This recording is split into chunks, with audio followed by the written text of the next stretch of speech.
Good morning, good afternoon, good evening. जब भी आप इस वीडियो को देख रहे हैं तब के लिए एमपी बोर्ड और अदर बोर्ड हिंदी और अंग्रेजी दोनों माध्यम में जहां कक्षाएं संचालित हैं वहां स्टूडेंट्स को स्टडी में डिफिकल्टीज का सामना करना पड़ता है। तो लगभग सभी बोर्डों को और दोनों माध्यमों को ढंग से कवर करते हुए एक प्रयास है आप तक फिजिक्स, केमिस्ट्री और बायोलॉजी को सरल ढंग में प्रस्तुत करने का। फिजिक्स के वीडियो पहले अपलोड किए जा चुके हैं। केमिस्ट्री सॉलिड स्टेट से पहला वीडियो ये अपलोड किया जा रहा है। सॉलिड स्टेट एमपी बोर्ड में 4 मार्क का चैप्टर है।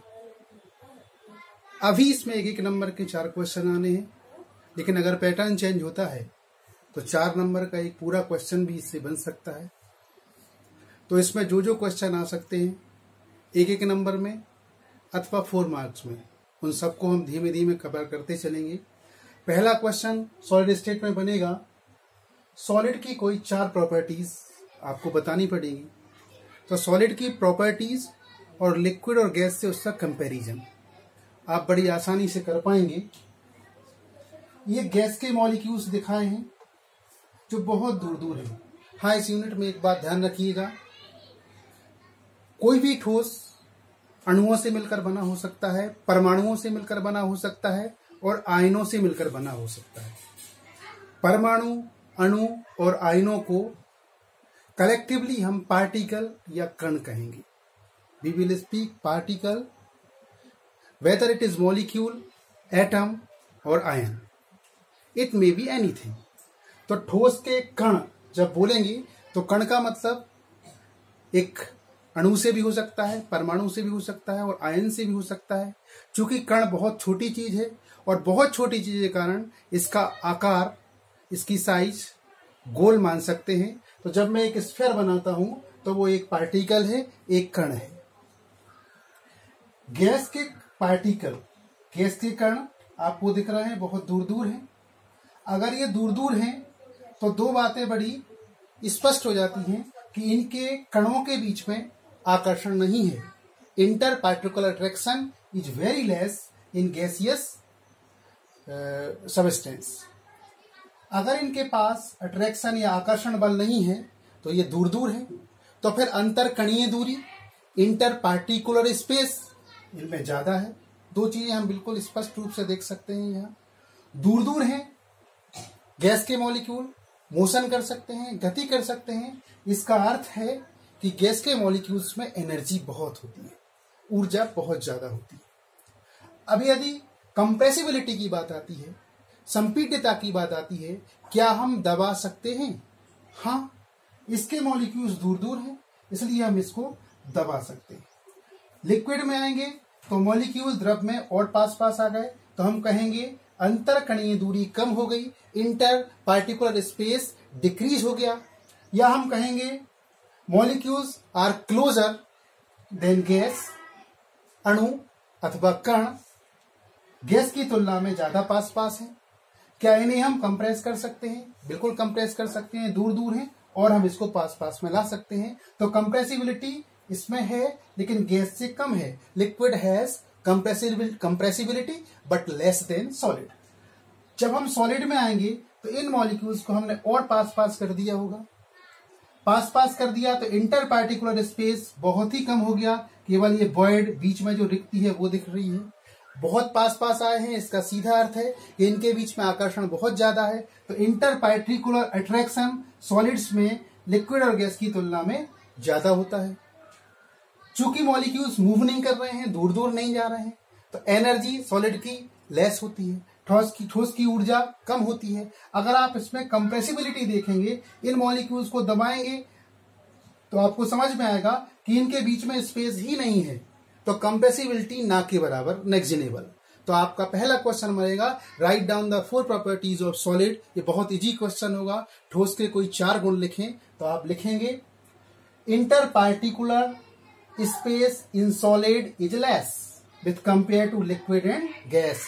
द्रव और गैसों की तुलना में ठोसों में अंतरकणीय स्थान बहुत ही कम होता है। सेकंड आप लिखेंगे particles of solid has less energy with compare to liquid and gas. द्रव और गैसों की तुलना में ठोस से कणों में ऊर्जा बहुत कम होती है, तभी वो पास पास होते हैं। और अगर पास पास होते हैं तो तीसरा पॉइंट बनता है इंटर पार्टिकुलर अट्रैक्शन।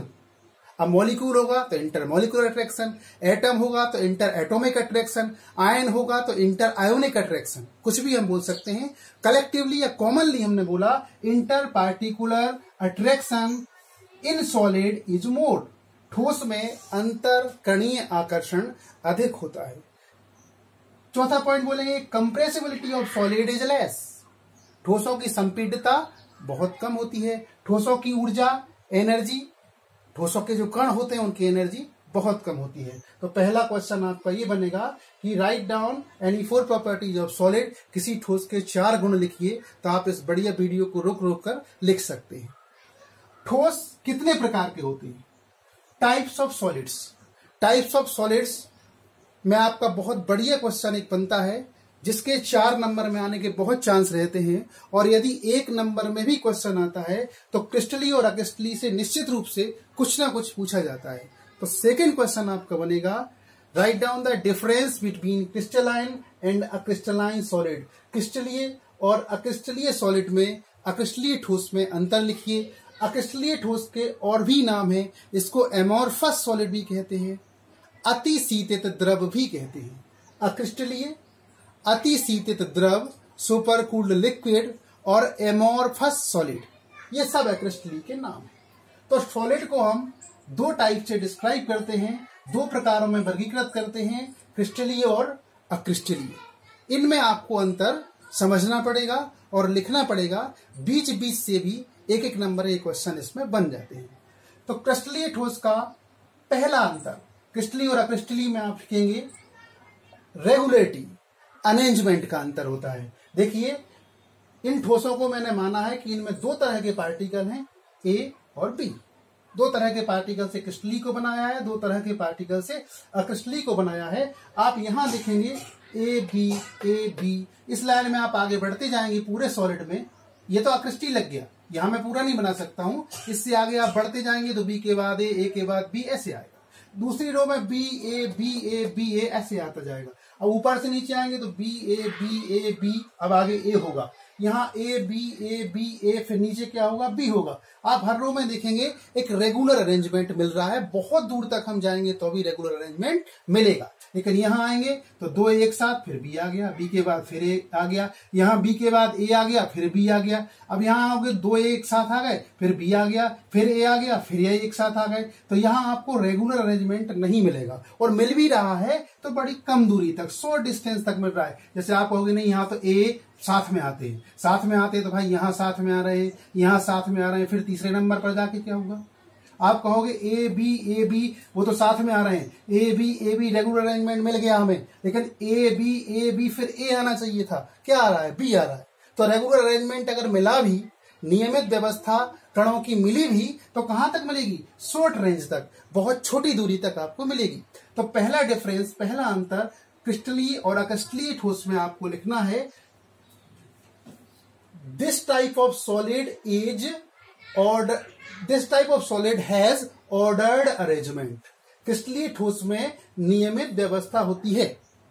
और यहां आप लिखेंगे अक्रिस्टलीय ठोस में अनियमित व्यवस्था होती है। There is irregular arrangement of particles in a crystalline solid. अब आप कहेंगे कि इसमें नियमित व्यवस्था है, तो है, लेकिन कितनी दूर तक है? थोड़ी सी दूर तक है। और यहां आपको बहुत लंबी दूरी तक ए बी ऐसा करते हुए आप हो सकता है 1 लाख पार्टिकल तक चले जाएं, और 1 लाख पार्टिकल के बाद आपको थोड़ा सा क्रम टूटा मिल जाए, 2 ए एक साथ मिल जाए, 2 बी एक साथ मिल जाए, लेकिन बहुत लंबी दूरी तक ये रेगुलर अरेंजमेंट आपको मिलेगा। यहां आप एंगल बना के आइए, बी। अब ऐसे चले जाएंगे आप तो बी मिलता रहेगा। हो सकता है 1 लाख के बाद इस बी की सीरीज में एक ए आ जाए। तो यहाँ ऑर्डर्ड अरेंजमेंट है, नियमित व्यवस्था है कणों की, और बहुत लंबी दूरी तक नियमित व्यवस्था है। इसको बोलते हैं लॉन्ग रेंज ऑर्डर अरेंजमेंट। दूसरे पॉइंट पे यहां आएंगे तो अक्रिस्टलीय ठोस में लॉन्ग रेंज ऑर्डर अरेंजमेंट नहीं है। अगर आपको नियमित व्यवस्था, रेगुलर अरेंजमेंट मिलता भी है तो बड़ी कम दूरी तक आपको मिलेगा। देखो ए एक साथ मिल गए, अब यहाँ बी भी आ, तो ये ए एक साथ तो आपको नहीं मिले, केवल 2 स्थान तक आपको ए एक साथ मिल गए। यहां आओगे तो आप ए बी चौथे नंबर तक आपको एक जैसा अरेंजमेंट मिल गया। तो ये नियमित व्यवस्था हो सकती है, may be regular arrangement but in short range order, लेकिन लघु परासकोटि में ही आपको रेगुलर व्यवस्था इसकी मिलेगी। थर्ड पॉइंट बहुत ही इंपॉर्टेंट, एक नंबर में आपको अलग से भी आ सकता है कि समदैशिकता और विषमदैशिकता क्या होती है, व्हाट इज आइसोट्रॉपी और एनाइसोट्रॉपी। तो आप देखें क्रिस्टलीय ठोस में मान लेते हैं हम कोई भी फिजिकल प्रॉपर्टीज ऐसी प्रॉपर्टीज होती हैं जिन्हें हम देखकर भी बता सकते हैं। वो भौतिक गुण होते हैं, रासायनिक गुण बताने के लिए, केमिकल प्रॉपर्टीज बनाने के लिए हमें लैब में जाना पड़ता है। तो भौतिक गुण मान लेते हैं हम, ए लाइट को ज्यादा रिफ्रैक्ट करता है, ए का अपवर्तनांक ज्यादा है, refractive index of A is more, it refracts more than B, B का रिफ्रैक्टिव इंडेक्स, बी का अपवर्तनांक कम है, बी प्रकाश को कम अपवर्तित करता है। अब हम इस डायरेक्शन में आते हैं, ये आपको रेड से डायरेक्शन दिखाई गई है, इस डायरेक्शन में हम जब आते हैं तो बी बी बी बी, इस पूरी डायरेक्शन में अपवर्तनांक का मान बहुत कम है, रिफ्रैक्टिव इंडेक्स बहुत ही कम है। मतलब यहां से अगर लाइट पास होगी तो उसका रिफ्रैक्शन बहुत ही कम होगा। Refraction of light will be very less if light passes through this direction. अब आप डायरेक्शन को बदलिए, आप डायरेक्शन को बदल के यहां आते हैं, ये देखिए इस डायरेक्शन को देखिए, इस डायरेक्शन में जब आप आएंगे तो आपको रिफ्रैक्टिव इंडेक्स बहुत ज्यादा मिलने वाला है, क्योंकि सारी जगह क्या आ रहा है ए, और ए का रिफ्रैक्टिव इंडेक्स बहुत ज्यादा है। Refractive index of A is more than B, so if light passes through this path then more refraction will be occurred। इस पथ से अगर लाइट गुजरेगी, प्रकाश गुजरेगा तो उसका बहुत ज्यादा अपवर्तन हो जाएगा। अब आप यहां इस तरह से आएंगे तो बी के बाद ए, बी के बाद ए, फिर बी, बी के बाद फिर ए, मतलब यहां अब कुछ पार्टिकल्स अपवर्तन करेंगे, कुछ पार्टिकल्स अपवर्तन नहीं करेंगे। अब आपको क्लियर हो रहा होगा कि अगर आपने यहां डायरेक्शन को बदल दिया, क्रिस्टलीय सॉलिड में अलग अलग डायरेक्शन में आप गए, अलग अलग दिशाओं में गए, तो आपको भौतिक गुणों के मान अलग अलग मिलते हैं। If you move in different directions inside crystalline solid you will get different physical properties। this property is anisotropy, इसको बोलते हैं विषमदैशिकता। विषमदैशिकता मतलब अलग अलग दिशाओं में जाने पर भौतिक गुण के मान अलग अलग हैं। There will be different physical properties on moving different directions. तो बिल्कुल भूल नहीं करना है, एरर होती है यहाँ। क्रिस्टलीय ठोस है, क्रिस्टलीय ठोस में समदैशिकता नहीं होती, विषमदैशिकता होती है। Crystalline solids are anisotropic. वहीं आप क्रिस्टलाइन सॉलिड में आएंगे, चलिए आप यहां इस डायरेक्शन में आइए तो ए भी मिलेगा, बी भी मिलेगा। इस डायरेक्शन में आइए, बी भी मिलेगा, ए भी मिलेगा। इस डायरेक्शन में आइए, बी भी मिलेगा, फिर ए भी मिलेगा। ऐसी आप कोई डायरेक्शन यहां नहीं ढूंढ पाएंगे जहां अकेला ए हो, अकेला बी भी हो और लॉन्ग रेंज ऑर्डर तक हो, लंबे क्रम तक हो। तो यहां आप किसी भी डायरेक्शन में चले जाएंगे, आपको भौतिक गुण जैसे रिफ्रैक्टिव इंडेक्स, मेल्टिंग पॉइंट, ये सब कैसे मिलेंगे? एक जैसे मिलेंगे। तो सारे भौतिक गुण यहां किसी भी दिशा में आप जाएंगे तो एक जैसे मिलेंगे। इस गुण को बोलते हैं समदैशिकता। और अक्रिस्टलाइन सॉलिड, अक्रिस्टलीय ठोस समदैशिक होते हैं। समदैशिक मतलब विभिन्न दिशाओं में जाने पर भौतिक गुण का मान एक सा रहता है, भौतिक गुण बदलते नहीं हैं। Physical properties of solid does not change on moving different directions in a crystalline solid, so a crystalline solids are isotropic. ये आइसोट्रोपिक होते हैं या समदैशिक होते हैं। ये तीसरा आपका बहुत ही महत्वपूर्ण अंतर। चौथा अंतर आपको यहां से मिलेगा, ये अक्रिस्टलीय ठोस का गलनांक वक्र मैंने बनाया है, melting point curve of crystalline solid, और ये मैंने बनाया हुआ है melting point curve of a crystalline solid. यहां आप देखेंगे, आपका जाना पहचाना उदाहरण मैंने लिया, ओरिजिन पॉइंट को मैंने -20 डिग्री सेल्सियस लिया है, उसके ऊपर -20 से ज्यादा होता है 0 डिग्री सेल्सियस। तो -20 से अगर हम हीट करना शुरू करेंगे तो टेम्परेचर बढ़ेगा। टेम्परेचर बढ़ेगा तो जब -20 से 0 डिग्री तक पहुंचेगा तो बर्फ, तो -20 और 0 डिग्री के बीच में केवल आइस रहेगी। उसको मैंने नीले डॉट से यहां दिखाया। ये बर्फ है। जैसे ही 0 डिग्री सेल्सियस पे आता है तो फिर बर्फ किस में बदलना प्रारंभ हो जाता है? पानी में। अब आप बर्फ और पानी के मिक्सचर में अगर थर्मामीटर डाल देंगे तो जब तक पूरी की पूरी बर्फ पानी में नहीं बदल जाती, until all the ice will not convert into the water, then your thermometer will show always 0 degree Celsius. आप लगातार हीट कर रहे हैं 0 डिग्री सेल्सियस पर, फिर भी आपके थर्मामीटर का टेम्परेचर 0 से 1 डिग्री सेल्सियस भी नहीं हो रहा है, क्योंकि यहां बर्फ पानी में बदल रहा है, स्टेट चेंज हो रही है। And when state changes there will be no change in temperature on heating. आप लगातार गर्म कर रहे हैं, फिर भी 0 डिग्री सेल्सियस से टेम्परेचर नहीं बढ़ रहा है, तो टेम्परेचर जा कहां रहा है? इसके एक्सप्लेनेशन के लिए आप यहां आएंगे। आप आइस के स्ट्रक्चर को जब देखते हैं तो बर्फ की संरचना में ऑक्सीजन के बीच में हाइड्रोजन आती है और हाइड्रोजन बॉन्डिंग यहां स्टेबलाइज हो जाती है, हाइड्रोजन बंध यहां स्थापित हो जाते हैं। तो जब बर्फ पानी में बदलना शुरू होती है तो ये मॉलिक्यूल्स दूर दूर जाना चाहिए, मॉलिक्यूल्स को फार अवे होना चाहिए। अगर दूर दूर जाना चाहिए तो इनके बीच के बंध को तोड़ना पड़ेगा। तो ये बंध तोड़ने के लिए एनर्जी कहां से लाओगे? Where will you get energy to break down these bond? This energy comes from heat.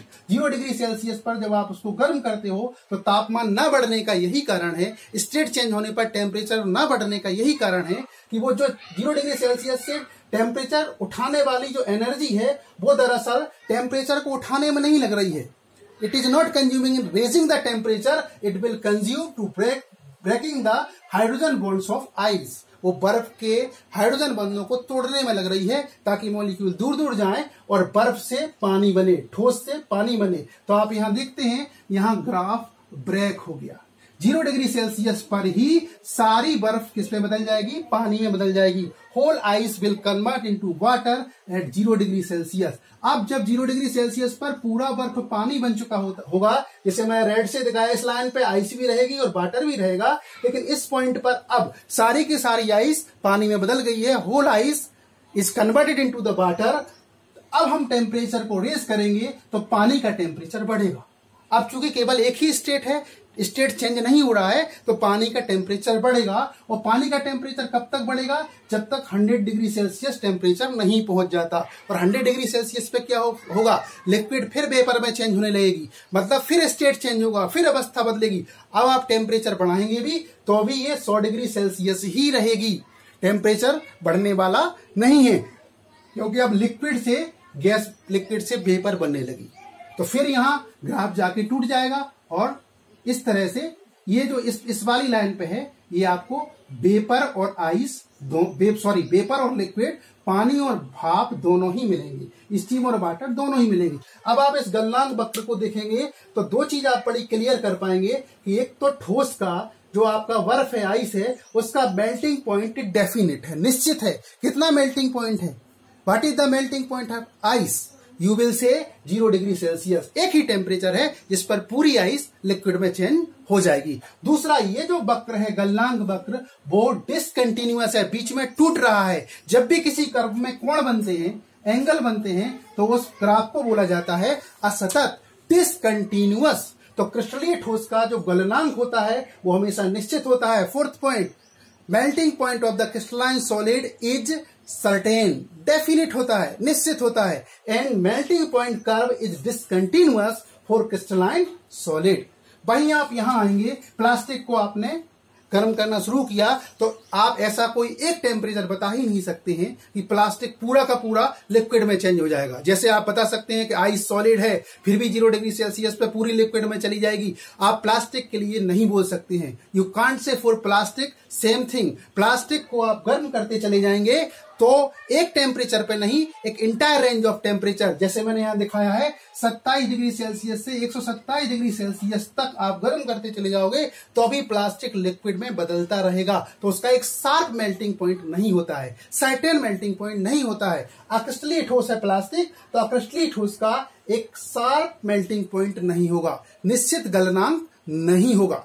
Entire range of melting point होगी, इंटायर रेंज ऑफ टेम्परेचर में उसका मेल्टिंग पॉइंट होगा। जैसे 27 डिग्री से 127 डिग्री सेल्सियस के बीच प्लास्टिक अपनी स्टेट को change कर देता है, प्लास्टिक लिक्विड में बदल देता है। लेकिन इनके बीच में या ये ऐसा कोई टेम्परेचर नहीं है कि हम कहें इस टेम्परेचर पर ही सारा प्लास्टिक लिक्विड में चेंज हो जाएगा। तो अक्रिस्टलीट होल्स का जो मेल्टिंग पॉइंट होता है वो शार्प नहीं होता है, it is linear, single melting point अक्रिस्टली सॉलिड का नहीं होता है। और melting point curve, melting curve या गलनांक वक्र भी आप देख रहे होंगे, यहां कोई कोण नहीं है, इस कर्व पर कोई एंगल नहीं है, तो ये सतत है, कंटिन्यूअस है। ये कर्व कैसा है? सतत है, कंटिन्यूअस है। अब पांचवा पॉइंट आता है कूलिंग कर्व।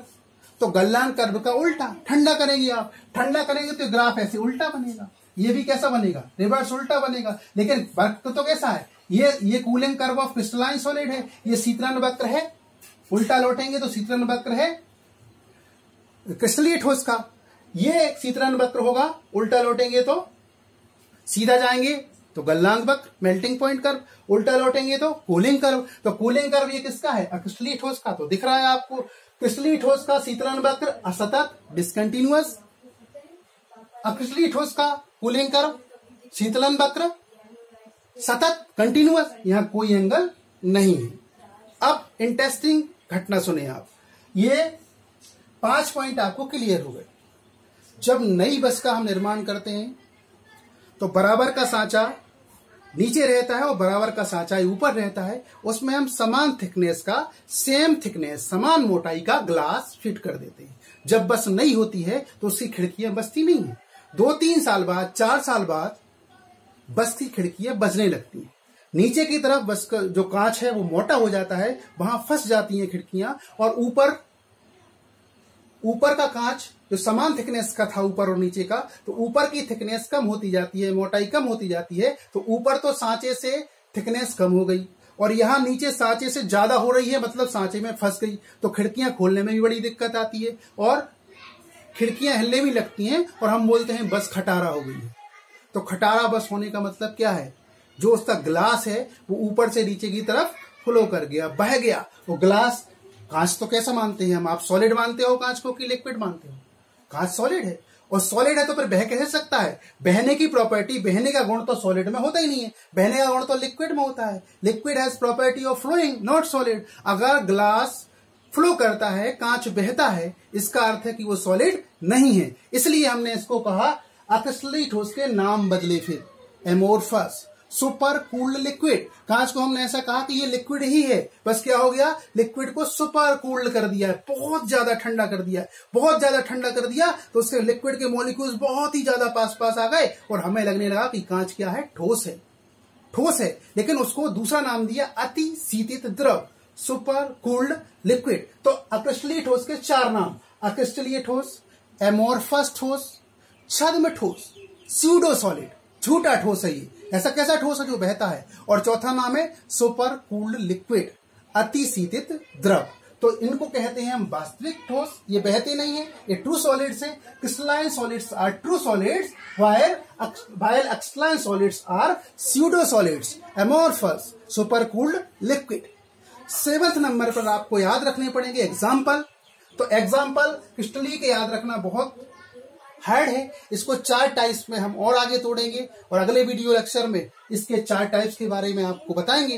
लेकिन अभी आप क्रिस्टली और क्रिस्टलाइन में अंतर करने के लिए याद रख सकते हैं क्रिस्टली ठोस ग्लास, रबर, प्लास्टिक और पॉलीमर। पॉलीमर आपका कोई सा भी हो, जैसे नायलॉन 6, नायलॉन 666, पॉलीमर क्लिप्टल। आप पॉलीमर का पूरा चैप्टर आपके कोर्स में आप पढ़ेंगे तो आप बड़ी आसानी से जज कर पाएंगे कि जो पॉलीमर होगा उसको आपको कहां लगाना है? क्रिस्टली ठोस में। कांच को लगाना है, ग्लास को, रबर को लगाना है, प्लास्टिक को लगाना है, सारे पॉलीमर्स को लगाना है। और एक और लिखा मिलेगा आपको, क्वार्टज कांच, क्वार्टज ग्लास। क्वार्टज कांच और क्वार्टज में फर्क होता है। अगर क्वार्टज के साथ कांच लिखा आ रहा है तो वो क्रिस्टलीय ठोस है, और अकेला क्वार्टज लिखा आ रहा है तो क्रिस्टलीय ठोस है। क्रिस्टलीय ठोस है अकेला क्वार्टज, और क्वार्टज कांच, क्वार्टज ग्लास, वो क्रिस्टलीय सॉलिड है। तो आप 5 नाम यहां याद रख लेंगे: पॉलीमर, क्वार्टज ग्लास, कांच, ग्लास, रबर, प्लास्टिक। ये सब आते हैं तो आपको क्रिस्टलाइन में लगा देना है, बाकी आपको क्रिस्टलाइन में ले जाना है। बाकी और अन्य सॉलिड हैं वो क्रिस्टलाइन में चले जाएंगे। 7वां अंतर आप बनाने के लिए भी कर सकते हैं इनकी।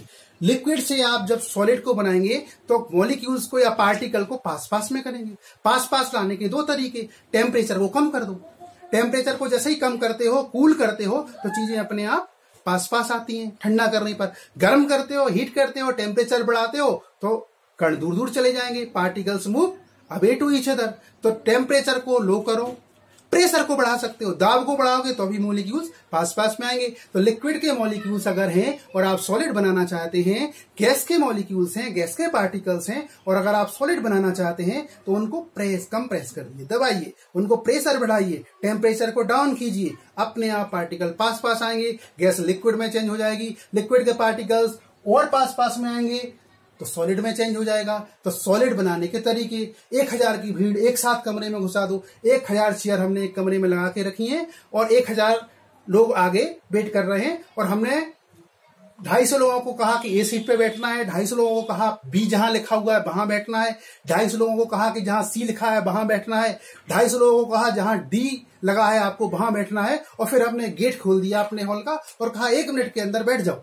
टाइम ही नहीं देंगी बैठने के लिए, जमने के लिए टाइम ही नहीं देंगी। तो क्या होगा, एक ही सीट पे बी बैठ जाएगा, बी की पे सी बैठ जाएगा, सी की पे डी बैठ जाएगा। लेकिन अगर हम उनको टाइम देंगे 15 मिनट्स का कि आप जाइए आराम से अरेंज हो जाइए, तो फिर उसकी जो सीट उसको आवंटित होगी, सी वाले को सी पे बैठ जाएगा, बी वाला बी पे बैठ जाएगा, ए वाला ए पे बैठ जाएगा। ऐसे ही जब किसी लिक्विड को हम सडनली कूल करते हैं, एकाएक ठंडा करते हैं, एकाएक उसके मॉलिक्यूल्स को पास पास लाते हैं, तो फिर कौन से सॉलिड बनने के चांस ज्यादा है? क्रिस्टलीय ठोस बनने के चांस ज्यादा है। कोई भी कहीं बैठ जाएगा, कोई रेगुलरिटी इस अरेंजमेंट में नहीं रहेगी। और जब हम लिक्विड के मॉलिक्यूल्स को, लिक्विड के पार्टिकल्स को टाइम देंगे, धीमे धीमे ठंडा करेंगे, स्लोली स्लोली कूल करेंगे, ग्रेजुअली कूल करेंगे, तो यथा स्थान सारे पार्टिकल्स अरेंज हो जाएंगे। और जब उन्हें टाइम मिलेगा तो फिर वो रेगुलर मैनर में अरेंज हो जाएंगे, लॉन्ग रेंज ऑर्डर में अरेंज हो जाएंगे और क्रिस्टलीय ठोस बनाएंगे। तो आज हमने क्रिस्टलीय और अक्रिस्टलीय ठोस के बारे में अच्छे से पढ़ा। कोई भी ओटी आपकी गलत नहीं होगी। What is isotropy, what is anisotropy, what will you define melting point curve, cooling curve for crystalline solid और क्रिस्टलाइन सॉलिड, क्रिस्टलीय ठोस का गलनांक क्यों निश्चित होता है, क्रिस्टलीय ठोस का गलनांक वक्र या शीतलन वक्र क्यों असतत होते हैं, अक्रिस्टलीय ठोस का गलनांक वक्र, मेल्टिंग पॉइंट कर्व और कूलिंग कर्व क्यों सतत होते हैं, कंटिन्यूअस होते हैं। इन सब चीजों का उत्तर आप दे पाएंगे। अगले वीडियो लेक्चर में हम क्रिस्टलाइन सॉलिड को 4 टाइप्स में तोड़ेंगे और अगला वीडियो लेक्चर केमिस्ट्री के फोर्सेस पर डिपेंड होगा। कौन कौन से फोर्स केमिस्ट्री में होते हैं, बेसिक्स से हम समझने का प्रयास करेंगे। तो आगे का जो सॉलिड स्टेट है अथवा सॉल्यूशन है, आगे का जो केमिस्ट्री है आपका, वो आपको बड़े आराम से समझ में आएगा। Thank you very much.